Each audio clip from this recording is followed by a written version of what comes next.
harapan kita semua. Nah, teman-teman, kemarin pemilu pilih capres-cawapres berdasarkan apa sih kalau boleh tahu?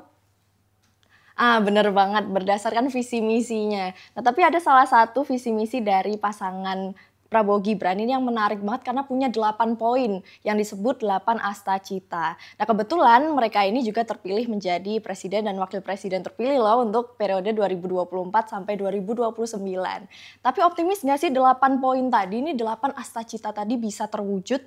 Nah, untuk menjawab pertanyaan itu, kita nanti mau ngobrol sama Dedek Prayudi atau yang akrab disapa Bang Uki dari Partai Solidaritas Indonesia. Nah, orangnya udah ada di sebelah. Yuk langsung aja kita samperin, kita tanya-tanya. Halo Bang Uki. Halo Gimana Margareta, kabarnya Abang? kabar baik. Sehat Abang? Alhamdulillah Puji sehat. Tuhan. Sehat. Bang, ini kan kemarin kita pemilu milih Betul. presiden, wakil presiden, itu pasti lihat visi misinya. Iya dong harus. Nah, ada yang menarik nih dari visi misi Prabowo Gibran tentang 8 asta cita. Ya. Nah, hari ini kita mau bahas itu, tapi biar menarik nih Bang, mungkin kita bisa bahasnya pakai games kali ya. Pakai games, oke. Fakta atau mitos nih tentang 8 asta cita itu. Kita Siap. langsung mulai ya Bang dari yang Ya. pertama nih. Soal memperkokoh ideologi Pancasila, demokrasi, dan hak asasi manusia. Ya. Fakta atau mitos, fokus penegakan HAM Prabowo Gibran adalah di masa depan, bukan menyelesaikan persoalan HAM di masa lalu. Gimana nih Bang? Mitos. Kenapa tuh? Karena semuanya itu paralel. Mm-mm. Bukan dia dua hal yang patut dipisahkan gitu. Penguatan HAM di masa depan, salah satu caranya adalah menyelesaikan persoalan HAM di masa lalu. Oke. Nah, terkait dengan penyelesaian HAM di masa lalu ini sendiri, sebenarnya Pak Prabowo itu melanjutkan apa yang sudah dikerjakan oleh Pak Jokowi. Sebentar ya. Aku ada catatan ini. Gimana Ya. tuh Bang? Boleh. Jadi begini, penyelesaian masalah HAM itu untuk Prabowo Gibran itu bukan satu hal yang dianggap kadaluarsa, gitu ya. Dan itu nggak akan pernah kadaluarsa. Dan itu juga interlink dengan penguatan HAM untuk yang di masa depan. Itu dulu ya. Sebenarnya selama ini terjadi kemandekan lah ya di 9 kasus hak asasi manusia ya. Betul. Yang pernah katakanlah pernah terjadi mencoreng sejarah bangsa inilah, kurang lebih seperti itu ya. Di situ ada peristiwa 6566, di situ ada Talang Sari Lampung, di situ ada Petrus tahun 80-an ya, Trisakti, Semanggi 1, Semanggi 2 dan lain-lain gitu ya. Nah, sebenarnya begini ya, di tahun 2023 kemarin ya, negara ya melalui Pak Jokowi presidennya langsung ya, itu sudah mengakui memang terjadi 12 pelanggaran HAM masa lalu. Ya, setelah mendengar ya Pak Jokowi jadi mendengar sebuah tim yang dia bentuk yaitu namanya PP HAM ya, yang dibentuk melalui Kepres nomor 17 tahun 2022. Tim ini kemudian nggak dibubarkan, jadi tetap dilanjutkan ya. Sembari kemudian Pak Prabowo, Mas Gibran ya dengan kabinetnya itu melakukan penguatan HAM di masa depan. Kurang lebih seperti itu. Jadi Prabowo Gibran itu berkomitmen untuk tetap melanjutkan apa yang sudah dimulai ya oleh Pak Jokowi. Jadi kan penyelesaian HAM ini kan nggak hanya penyelesaian hukum. Betul. Ada juga penyelesaian yang sifatnya begini loh. Misalnya kalau korbannya itu punya keluarga, ya kan? Ada traumanya dan lain-lainnya gitu ya. Kalau yang penyelesaian yang nomor 2 ini memang sudah dilakukan. Kayak gitu. Tinggal penyelesaian yang soal hukum ini. Nah, kalau yang penyelesaian soal hukum ini memang it takes time. Gitu karena perlu bukti dan lain-lain ya. Hukum itu kan saklek ya.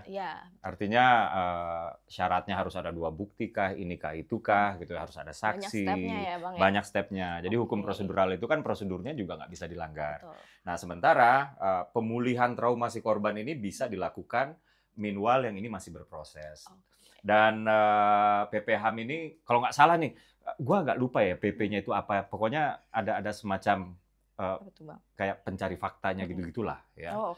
Kayak tim pengusutnya gitulah ya. HAM-nya itu hak asasi manusia gitu. Jadi ini komitmen serius Pak Jokowi ya. Saat itu Pak Jokowi sendiri yang di depan kamera di istana mengatakan bahwa negara mengakui memang ada pelanggaran HAM.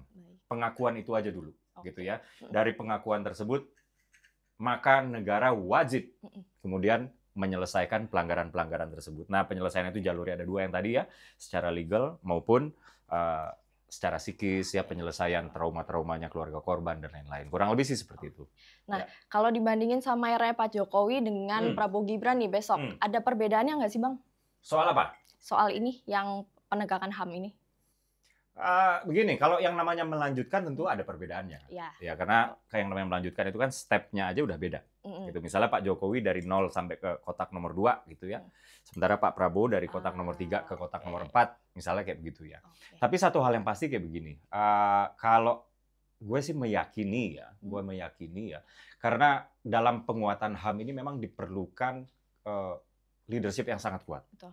Ya. Setuju. Dan Pak Jokowi sebagai presiden memang ditopang oleh koalisi pemerintah yang cukup kuat, gitu. Nah, sekarang Pak Prabowo Gibran juga ditopang oleh koalisi pemerintah di parlemen juga dengan cukup kuat. Jadi koalisi Indonesia Maju ini rupanya mayoritas nanti di parlemen ketika sudah dilantik nantilah. Kurang lebih sih seperti itu ya. Dan itu artinya apa? Ketegasan seorang pemimpin di situ bisa mendapatkan ruang lah.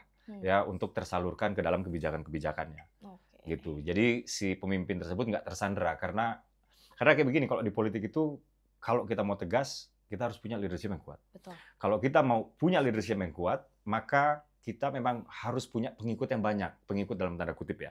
Dan di dalam politik kata pengikut ini ya dalam konsep politik formal itu berarti koalisi di parlemen, gitu. Dan kali ini Pak Prabowo kuat. Jadi kalau misalnya dibilang ada perbedaannya, gue pikir nanti hanya perbedaan teknis ya, karena step-nya kan udah beda ya. Dan tetap ya mengusut pelanggaran HAM di masa lalu ya, serta penguatan-penguatan. Nah, kalau penguatan-penguatan ini juga menarik nih ya.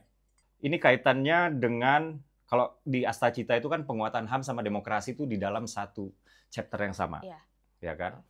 Sehingga kampus itu harus menjadi ruang diskusi apa saja, termasuk ruang diskusi politik, termasuk ruang diskusi ideologi politik, termasuk ruang diskusi berorganisasi politik dan lain-lain gitu. Dan negara bukan hanya dalam konteks membebaskan, tapi akan memberikan dukungan kepada kampus untuk menjadi semacam center of excellence lah, di mana demokrasi tumbuh kembangnya itu harusnya di situ.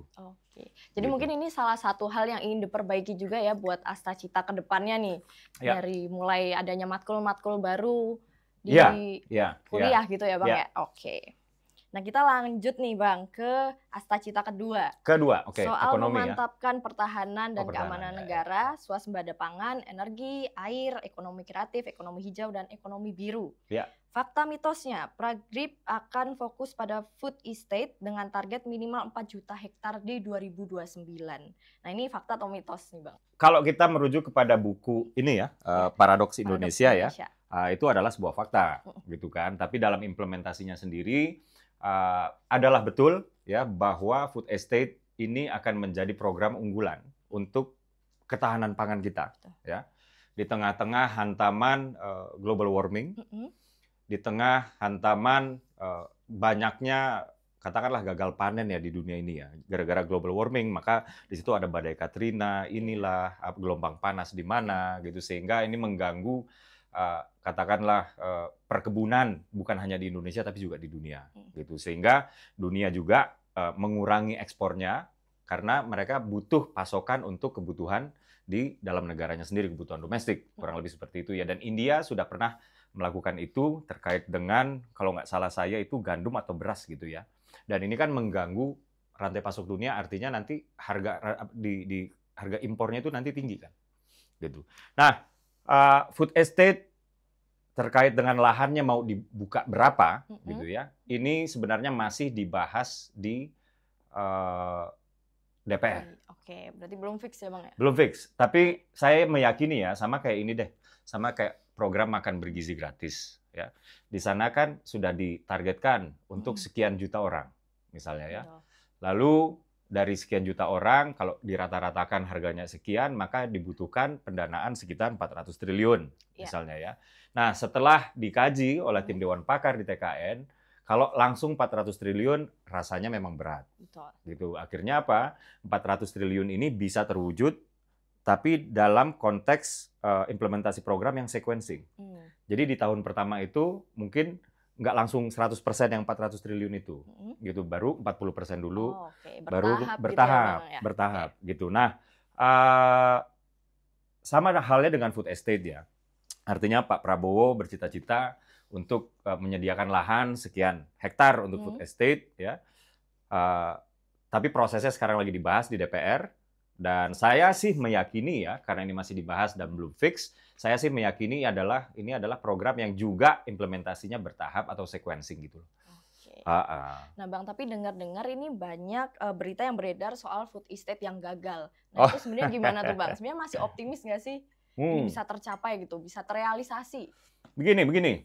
Food estate itu dilakukan atau ditanam itu di berbagai varian lahan ya. Ada yang lahannya memang bagus gitu, ada yang lahannya memang jelek gitu. Ada ya yang lahannya itu lahan rusak ada gitu. Ada yang lahannya nggak rusak juga ada sih. Nah, seperti kata Pak Jokowi ya, food estate itu bukan program yang kesuksesannya itu overnight.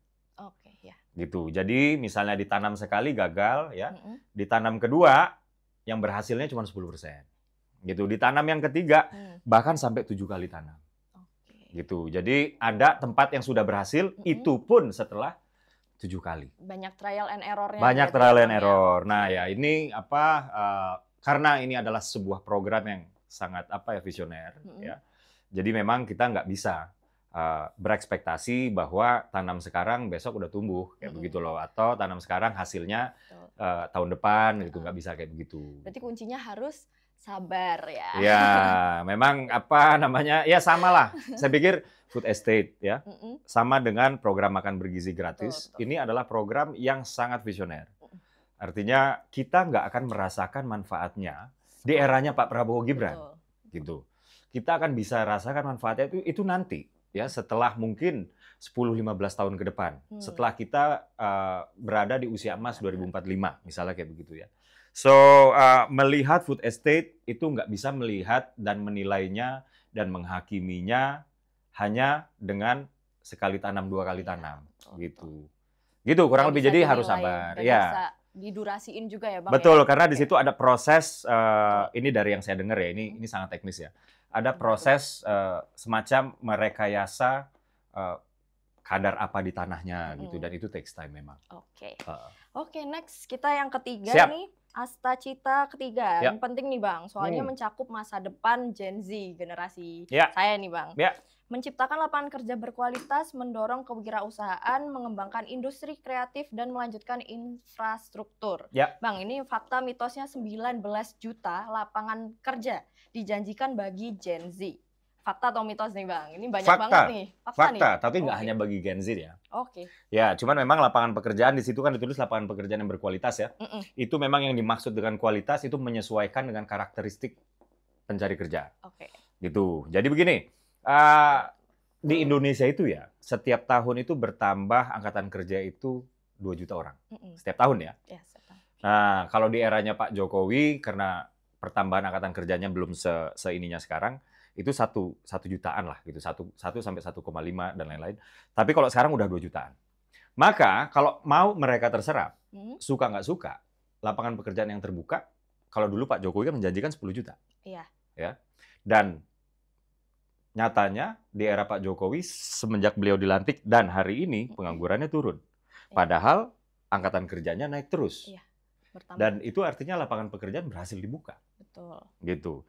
Nah, kalau di eranya Pak Jokowi 10 juta itu berhasil dibuka. Nah, eranya Pak Prabowo mau nggak mau memang segitu. Memang harus segitu gitu, karena memang katakanlah 2 kalinya lah gitu ya. Nah, jadi nggak benar kalau misalnya mau nyari kerja yang dibuka oleh pemerintah, misalnya mendatangkan investasi, harus Gen Z, itu nggak benar.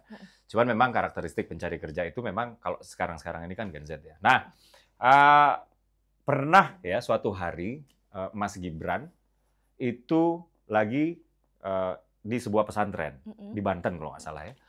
Itu beliau ditanyain soal kelengkapan dan kemutahiran perlengkapan di pesantren tersebut lah gitu ya. Nah, Mas Gibran kemudian menceritakan pengalamannya dia di Solo gitu. Jadi dia pernah waktu beliau itu lagi di Solo ya, datang ke sebuah SMK gitu. Nah, di dalam SMK tersebut beliau mengecek lab komputer. Nah, ditemukan oleh Mas Gibran, ternyata lab komputernya itu kuno. Layarnya tuh yang masih tabung, kayak gitu-gitu loh. Jadul banget ya itu. Yang jadul banget lah gitu ya. Dan siapapun yang belajar komputer menggunakan komputer-komputer tersebut, ketika dia nyemplung di lapangan pekerjaan, itu nggak kepake. Iya. Gitu. Berbeda. Ilmunya udah nggak kepake, nggak compatible. Nah, inilah yang dimaksud dengan lapangan pekerjaan berkualitas. Ya. Lapangan pekerjaan yang berkualitas itu lapangan pekerjaan yang dalam hal ini memang kalau tujuan utama pembangunan ekonomi sekarang value added dan panglimanya itu adalah dihilirisasi, ya. Dan dari sisi pendidikan, penyuplainya itu harus mencetak tenaga-tenaga yang sesuai kualitasnya dengan kebutuhan industri. Kayak itu yang dimaksud dengan menyediakan lapangan berkualitas. Kembali kepada cerita Mas Gibran ya. Nah, akhirnya yang beliau lakukan apa? Karena SMK itu kan ranahnya atau areanya pemerintah provinsi. Kalau dari SD sampai SMP itu pemerintah daerah tingkat 2 atau kabupaten kota ya.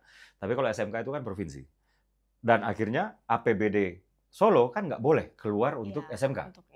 Akhirnya yang dilakukan oleh Mas Gibran apa? Beliau membuat sebuah konsorsium, ya, di mana konsorsium ini adalah perusahaan-perusahaan lokal yang punya kepentingan atas kualitas tenaga kerja yang diciptakan di SMK-SMK di Solo.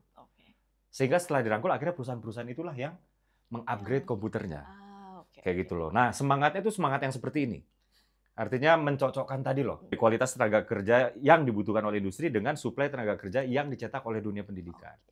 Nah, gitu. Berhubung sama Mas Gibran nih, kemarin Mas Gibran juga ada nunjukin kartu usaha startup. Itu gimana sih, Bang? Betul. Ya, jadi buat teman-teman di Gen Z ya, jadi kan begini ya, Gen Z itu kan karakternya salah satunya adalah memang nggak suka bekerja terlalu lama di tempat yang sama ya. Betul. Terus lebih tertantang kalau bikin usaha sendiri walaupun kecil-kecilan gitu. Sama temennya kayak gitu kan. Coffee shop gitu-gitu ya. Ya, atau bikin usaha yang kaitannya sama hobi mereka. Ya. Gitu. Jadi Gen Z itu adalah generasi yang nggak bisa didikte. Termasuk didikte oleh katakanlah abang-abangnya kah, orang tuanya kah, dan lain-lain lah gitu ya. Dibandingkan kalau misalnya kalau gue kan milenial ya, kalau misalnya gue ngelihat ke Gen X gitu, kebetulan gue milenial itu milenial awal. Kalau nggak salah milenial itu paling awal itu 81, gue 84-nya. Oke. Nah kalau gue ngeliat kakak gue yang kelahiran 80 berarti masih X ya, itu yang beda gitu. Mereka itu lebih cenderung, misalnya gini loh, kalau milenial itu kan, kalau lu mau gue tertarik, lu pakai bahasa gue dong, kayak gitu loh. Betul. Kalau lu mau gue tertarik, lu pakai style yang sekiranya membuat gue, wah ini orang menarik nih, kayak begitu loh. Kalau X itu nggak begitu, X itu masih bisa didikte gitu loh. Walaupun misalnya si orang lain itu nggak menggunakan bahasa dia, walaupun menurut dia itu nggak menarik gitu ya, cuman masih bisa didikte lah. Kurang lebih seperti itu ya. Nah, Gen Z lebih parah lagi egoisnya. Aduh nggak mau tahu dah. Iya, karena Gen Z itu udah lahir sebagai digital savvy. Mereka udah, ketika mereka di dunia, internet itu udah ada gitu. Kalau milenial kan nggak. Kurang lebih sih seperti itu ya. Dan dari karakteristik tersebut, ya tentunya membuka lapangan pekerjaan ini bukan hanya soal mendatangkan investasi, ya misalnya soal hilirisasi tadi kan gue udah bilang ya soal hilirisasi. Tentunya nggak hanya itu, tapi juga anak-anak muda ini diharapkan untuk bisa menjadi pembuka lapangan pekerjaan buat orang lain malahan, gitu. Dan kebetulan Gen Z punya karakter itu, gitu. Gen Z punya karakter itu dan startup itu memang sudah direncanakan oleh Mas Gibran. Dan jadi ini konsepnya adalah ketika kamu ingin membuka sebuah usaha gitu ya. Dan katakanlah kamu nggak didengkot-dengkot amat lah kayak gitu ya. Pemerintah akan memberikan bantuan. Gitu. Dan ini sedang digodok juga di DPR ya, dan alhamdulillahnya ya Pak Jokowi memberikan ruang untuk Pak Prabowo mulai memasukkan program-programnya ke APBN 2025 yang sekarang sedang disusun bersama DPR dan Kementerian Keuangan. Jadi kalau misalnya teman-teman ngelihat kemarin ada Mas Thomas Jiwandono ya menjadi Wamenkeu yang baru, ya, dan ada beberapa orang Gerindra yang menjadi Wamenkeu yang baru. Itu bukan soal bagi-bagi jatah gitu, itu bukan. Itu adalah soal ya bagaimana proses penyusunan anggaran ini juga diikutkan ya program-programnya Pak Prabowo yang sudah direncanakan untuk kick off nanti tahun 2025 gitu. Makanya yang masuk itu katakanlah orang-orang dekatnya Pak Prabowo yang dipercaya oleh Pak Prabowo untuk ikut menyusun APBN 2025 gitu. Jadi sekarang itu lagi disusun tuh yang kartu usaha startup buat tadi ya Bang. Ya cuman di situ kan nggak ditulis buat Gen Z milenial ya.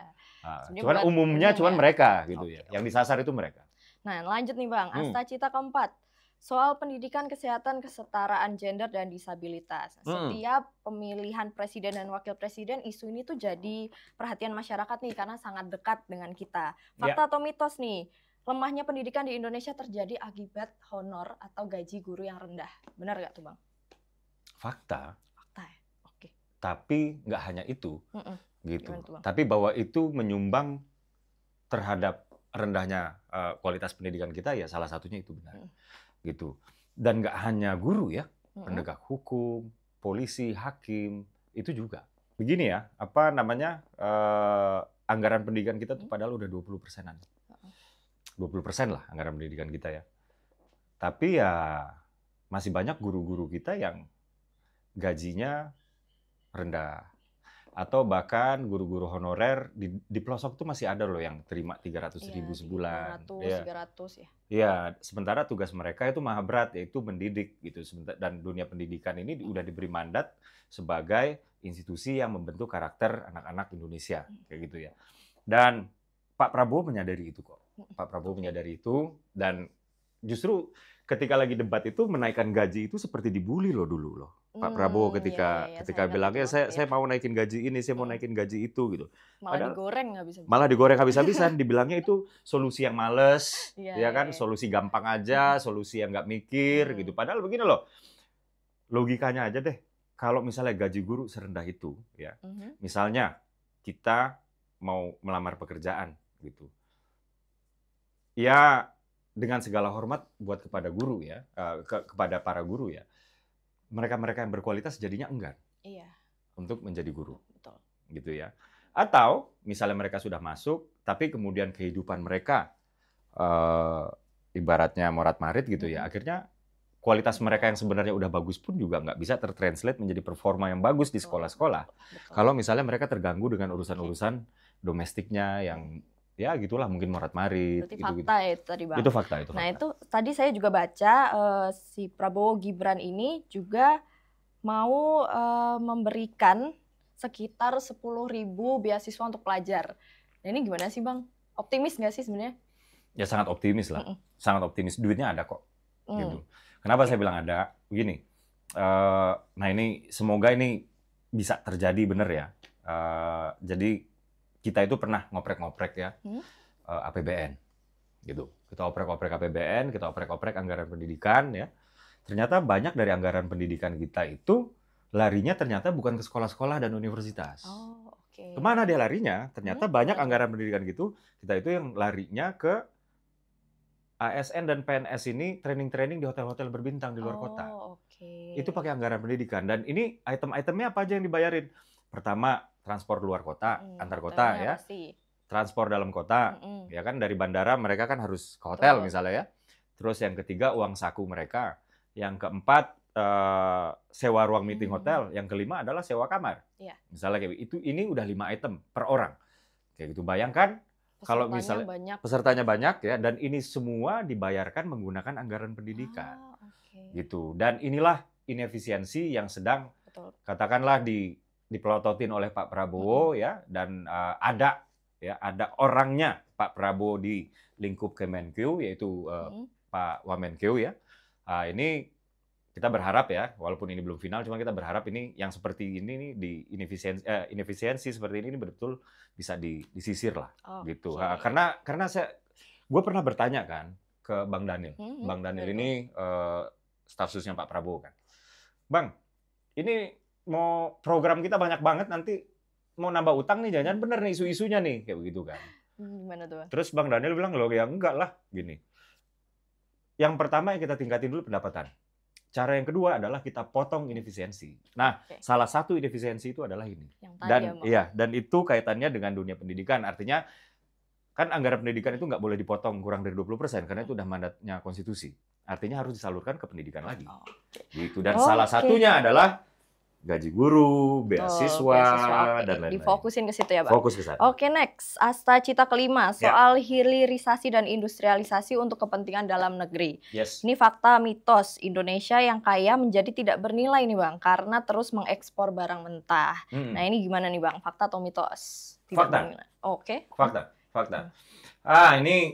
Ini kru di sini nih banyak yang masih eranya PMP waktu SD. Abang nih. PMP ya? Masih ada. Ya. Gue ingat banget dulu gue SD itu masih PMP, SMP udah PPKN, baru belakangan PKN. Gue ingat banget di buku PMP kita tuh selalu dibikin kita harus bangga bahwa kita orang Indonesia kaya hasil alam, minyak bumi dan lain-lain. Ini sekarang minyak bumi udah mau habis, kita nggak jadi apa-apa, gitu. Iya. Kenapa bisa kayak begitu? Karena bahan mentahnya kita ekspor keluar, gitu. Dan kita nggak mau ngulangin kesalahan yang sama, ya. Dan kita saat ini memiliki the future resource untuk pembuatan energi, yaitu apa? Nikel. Jadi masa depan dunia energi itu ada di nikel. Kenapa? Karena nikel adalah bahan baku utama baterai siulang, gitu. Dan Indonesia memiliki reservoir atau cadangan nikel terbesar di dunia. Gitu, sekitar 20-an sampai 30% lah, saya lupa persisnya ya. Dan Pak Jokowi nggak mau mengulangi apa yang pernah kita lakukan dengan minyak bumi. Sekarang minyak bumi kita udah habis, kita jadi apa? Kita nggak jadi apa-apa. Nah, gitu. Itu ada persiapannya nggak sih, Bang? Atau antisipasinya tuh untuk ngatasin hal itu? Nah, itu dia. Makanya jadi sebenarnya undang-undang tentang hilirisasi itu udah ada semenjak tahun, kalau nggak salah 2009 ya. Tapi betul-betul aturan teknisnya, peraturan Menteri ESDM-nya, itu baru keluar 2019. Gitu. Dan melarang ekspor bahan mentah itu adalah bagian integral dari hilirisasi. Betul. Gitu. Jadi negara maju, kalau mau hasil alam kita, ya silakan investasi di negara kita. Betul. Kayak gitu. Boleh tuh investasi. Iya, silakan investasi di negara kita. Makanya tadi yang saya bilang, panglima terdepan pembangunan ekonomi Indonesia nanti adalah value added. Kita sudah masuk ke sana. Eranya udah bukan ekspor bahan mentah lagi, tapi adding value tadi itu melalui apa? Hilirisasi ini. Nah, Pak Jokowi sudah memulainya dengan hilirisasi nikel, tembaga, boksit. Ya. Ke depan bukan hanya tambah lagi emas dan lain-lain. Ada lagi yang namanya hilirisasi digital. Gitu loh. Jadi dalam hal ini Prabowo Gibran bukan hanya melanjutkan tapi juga mengembangkan. Kurang lebih seperti itu. Dan benar, Indonesia nggak maju-maju kalau cuman ekspor bahan mentah. Kita udah pernah belajar dari minyak bumi. Ya, kita nggak mau kesalahan yang sama. Betul. Tapi mungkin saat itu ya kita desperate ya, karena saya nggak mau menyalahkan Pak Harto sepenuhnya ya. Kenapa bisa nggak gue salahin Pak Harto sepenuhnya? Karena saat itu Indonesia ekonominya ambruk banget. Waktu Pak Harto baru-baru mimpin ya, itu ambruk banget. Dan memang Indonesia desperate, butuh cash secepat mungkin. Kayak gitu. Kalau nggak, ini negara nggak selamat. Kurang lebih seperti itu ya. Jadi, cuman kita belajar dari sana lah, di luar konteks politiknya saat itu, di luar konteks ekonomi saat itu, yang jelas kita udah belajar bahwa mengekspor bahan mentah, kita nggak jadi apa-apa. Nah, lanjut nih Bang, yang ke-6 nih. Siap. Hampir mirip untuk atasi kemiskinan, tapi fokusnya adalah dari desa dan dari bawah. Ini fakta atau mitos, Bang? Pembangunan ekonomi kita selama ini fokusnya di Jawa sentris saja. Kata selama ini berarti sampai dengan hari ini ya? Yes. Gimana tuh, Bang? Mitos lah. Mitos. Karena gimana tuh, Bang? Karena semenjak 2014 sudah berubah menjadi Indonesia sentris. Gitu. Jadi begini, semenjak Pak Jokowi dilantik itu kan udah ada ratusan PSN ya, proyek strategis nasional. Ya. Nah, nilai investasi PSN tersebut, kalau misalnya kita bagi dengan jumlah penduduknya, itu yang paling besar di Indonesia Timur. Gitu. Jadi PSN ini distribusinya memerhatikan prinsip 3T. Gitu, Bang. Terluar, terdepan, sama tertinggal. Gitu. Jadi ada sebuah indeks namanya indeks pembangunan manusia. Oke, dia terdiri dari 4 variabel ya. Yang pertama adalah angka harapan hidup, kaitannya dengan kualitas kesehatan, terus coverage, akses terhadap fasilitas kesehatan dan lain. Kedua adalah angka harapan lama sekolah, kaitannya sama kayak akses dan kualitas. Akses kalau ini ya, tapi ini soal sekolah, soal pendidikan, oke? Terus rata-rata pendidikan, dan yang paling terakhir adalah pengeluaran per bulan atau gaya hidup lah, living standard lah, kurang lebih begitu ya. Nah, di eranya Pak Jokowi terutama di periode pertama ya, karena periode pertama itu kan nggak ada COVID, nggak ada gangguan lah ya. Itu Human Development Index kita atau angka pembangunan indeks pembangunan manusia kita yang paling tajam kenaikannya tahu nggak di mana? Di mana tuh Bang? Papua Barat, Papua, dan Gorontalo. Gitu. Jadi kalau dibilang kita masih Jawa sentris, udah enggak. Itu mitos. Kalau sekarang udah mitos. Tapi kalau kita pernah Jawa sentris, itu fakta. Iya. Fakta ya Bang ya. Oke. Lanjut nih Bang, berikutnya agak sensitif sedikit nih soal reformasi politik, hukum, birokrasi, serta memperkuat pencegahan dan pemberantasan korupsi. Ini bisa nggak sih dilakukan Bang? Tapi sebelum itu nih Bang, Bang Uki mungkin bisa jawab dulu fakta atau mitos ya Bang, tentang kepercayaan masyarakat soal penegakan hukum dan pemberantasan korupsi yang turun. Itu fakta atau mitos, Bang? Soal? Penegakan hukum dan pemberantasan korupsi yang turun. Jadi kepercayaan masyarakat ini menurun sama lembaga-lembaga yang sebentar ya, saya ada data lagi. Boleh Bang. Ketika kita sering banget berbicara soal penanganan korupsi, yang sering kita pakai itu adalah indeks persepsi korupsi yang dikeluarkan oleh Transparency International, ya. Nah, kalau memakai indeks persepsi korupsi atau IPK itu ya, Indonesia memang turun, gitu ya. Itu yang ngeluarin Transparency International. Nah, sementara Badan Pusat Statistik juga mengeluarkan indeks, namanya IPAK, Indeks Prestasi Anti Korupsi. Oke. Kalau Transparency International cuma hanya satu variabel, yaitu persepsi masyarakat, ya. Kalau IPAK ada dua, persepsi juga dipakai, tapi ada satu lagi, pengalaman. Jadi based on pengalaman, yang ini persepsi. Nah, dua-dua ini kemudian dikompos, ya, digabung menjadi sebuah indeks namanya IPAK, kurang lebih seperti itu ya. Dari 2014 IPAK kita tuh 3,61, ya. Lalu meningkat pada 2019 menjadi 3,7. Lalu meningkat lagi pada 2022 menjadi 3,93. Ya. Dan ini yang mengeluarkan adalah BPS. Dan asal teman-teman tahu, BPS itu ya, jadi gue dulu sebelum ke politik kerjanya di UN, United Nations, satu PBB lah gitu ya. BPS itu adalah lembaga statistik yang dimiliki oleh negara yang digunakan PBB menjadi percontohan untuk BPS-BPS lain di dunia untuk negara berkembang. Gitu. Jadi kredibilitas BPS ya itu nggak usah dipertanyakan lagi lah. Gitu. Jangan percaya BPS ya, misalnya kan kadang-kadang kita menghadapi orang-orang yang kayaknya pemerintah salah terus deh gitu ya. Jadi kalau angka pertumbuhannya lagi turun, wah turun, padahal nggak itu BPS. Terus kalau pertumbuhannya lagi bagus, ini kan buatan pemerintah gitu. Wah, ini bisa dibayar ya gitu loh. Nah, kan kita harus ini ya, karena BPS itu ketika mengeluarkan hasil angka itu adalah hasil produk sains gitu. Dan sah-sah aja kita memakai Transparency International ya. Tapi juga mesti diingat juga gitu. Kita juga punya BPS ya, dan BPS ini bagus banget, dan BPS itu bahkan menggabungkan dua variabel menjadi satu indeks, dan hasilnya kita bagus kok. Bagus-bagus aja. Kurang lebih sih seperti itulah. Jadi itu tadi mitos ya. Kepercayaan masyarakat nih kepada. Sebentar, kalau pertanyaannya adalah kepercayaan masyarakat ya, penegakan hukum. Sebentar. Tahu nggak kalau sekarang trust masyarakat sama polisi lagi tinggi-tingginya. Jadi sekarang tuh TNI Polri itu approval rate-nya lagi bagus banget gitu. Jadi sebentar, aku pikir dulu ya. Boleh Bang. Kasih waktu nih teman-teman. Kalau yang ditanya adalah kepercayaan masyarakat, berarti saya harus membaca pemikiran masyarakat ya. Iya. Mana tuh Bang? Enggak sih, nggak turun deh. Nggak turun ya? Nggak turun deh kayaknya. Berarti soalnya kepercayaan masyarakat terhadap polisi, terhadap KPK lagi bagus. Nggak turun, berarti mitos. Berarti mitos. Nah lanjut nih Bang, apa sih yang perlu dikaji dari hal tersebut, sama apakah nih biaya politik yang tinggi jadi penyebabnya? Oh iya. Pasti. Ini juga berkelindan dengan watak masyarakat gitu. Cuman masyarakat nggak salah sih. Cuman begini, gue ada cerita ya. Suatu hari gue belum ke politik nih, masih kerja di UN, tugas di Kendari. Kendari itu Sulawesi ya. Nah, lagi di sana mau ada pilkada nih. Gue nanya kan karena lagi makan lah di warung makan, di sebelah warung makan itu ada bengkel motor lah kurang lebih gitu. Gue nanya, Pak ini mau pilkada ya Pak? Iya. Bapak milih siapa? Loh saya ini milih siapapun yang ngasih saya peralatan bengkel aja. Waduh.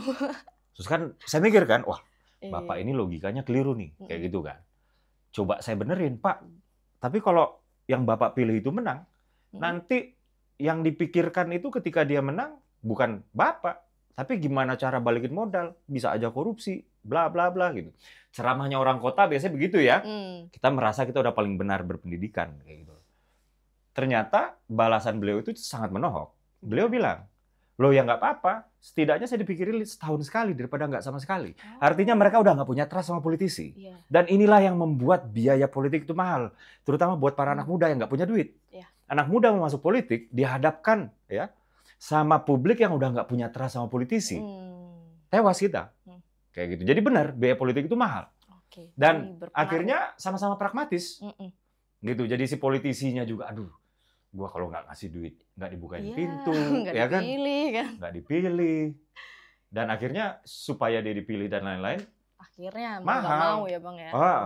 Nah ini masih menjadi penyakit nih bangsa kita nih. Saya sendiri belum tahu ya apa yang harus menjadi cure, obat atau ininya lah. Kecuali kalau misalnya semua politisi benar-benar mau gitu loh, nggak politik uang gitu. Mungkin nanti akan ketemu mungkin ya Bang ya, solusinya. Nah, solusinya, terakhir nih Bang, soal penyelarasan kehidupan dan toleransi umat beragama. Sebenarnya Bang Uki, apa sih yang akan dilakukan Prabowo Gibran mengenai toleransi umat beragama nih? Ya udah jelas ya. Kemarin itu yang di Solo ya,